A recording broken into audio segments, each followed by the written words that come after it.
thought I'd give you a quick update on what we've been reading in our homeschool. I'll start off with the books I've been reading.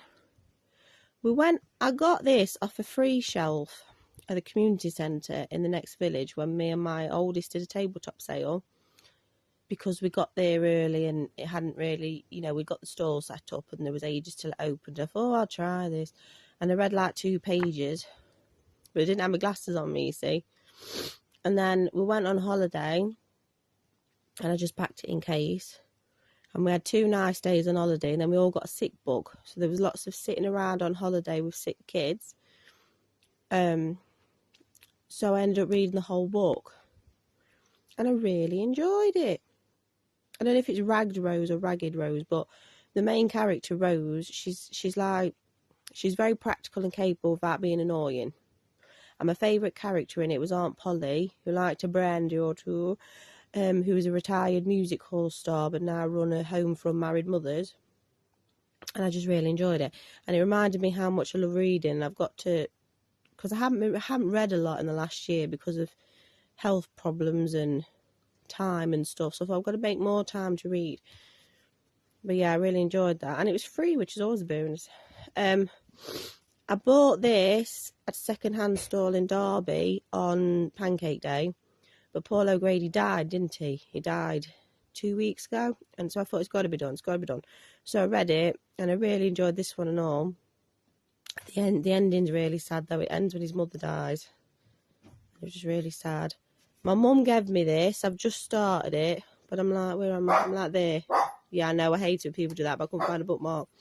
And so far, it's really good. This girl's come out of the workhouse. She's nearly 15. 1 minute, bud. She's nearly 15. She's just come out of the workhouse.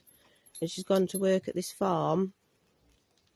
And I can't say much now because Bod's next to me, but one of the oldest sons tried a bit of, rough handling with her, and she stabbed him in the wrist with a knife, and that's where I'm up to. So for the kids read alouds, well, the oldest 2, we did Jacqueline Wilson, Little Darlings. And they both had the same dad, who was a rock star. The poor one's mum was all right, but she was poorly. And the rich one's mum and dad were just selfish, frankly, and they annoyed me a bit. But I suppose that's how it is. Sometimes we can't always have perfect people in stories, can we? And they find each other and become friends, and what happens? So we read that. And then we got 3 random ones out of the library. Saxon Tales, The Shepherd Who Ate His Sheep. And it's based on a true story. And we got through that in one sitting. Got pictures in there, look. This man eats the Lord's sheep, lets his son take the blame. They're going to hang his son, and he goes with somebody else to the king, and the king changes it so that kids can't be executed. It's quite good. Are you holding that, bud? Then we read Jeremy Strong, and we read this in one sitting and all. Mad Iris and the Bad School Report. I'll have to find it and put it on my Facebook. There's a quote in it, something about how the school inspectors basically says, if the kids are enjoying it, it's no good. It's only good if you write down what you're trying to get out of the children or something. I thought, how apt. But yeah, that was good and all. Bit of Jeremy Strong anarchy. Thank you both. My bod's my system. Then we read The Night Read of a Viking Tale.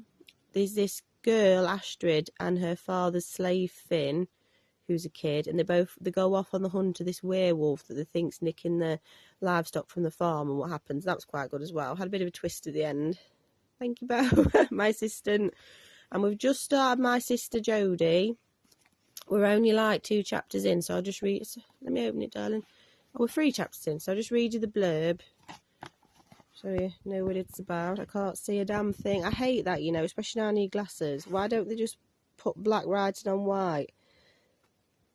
Bob, move back a bit, Duck, because the shadow, I can't see it. Oh, they are. Pearl and Jodie are sisters. Bob, lean back. As soon as you put shadow on, I can't see it, darling. I ain't got my glasses on. So I'm getting old now. Pearl and Jodie are sisters. Pearl is the younger one, small, shy and anxious. Jodie is nearly 3 years older, bold and brash and bad.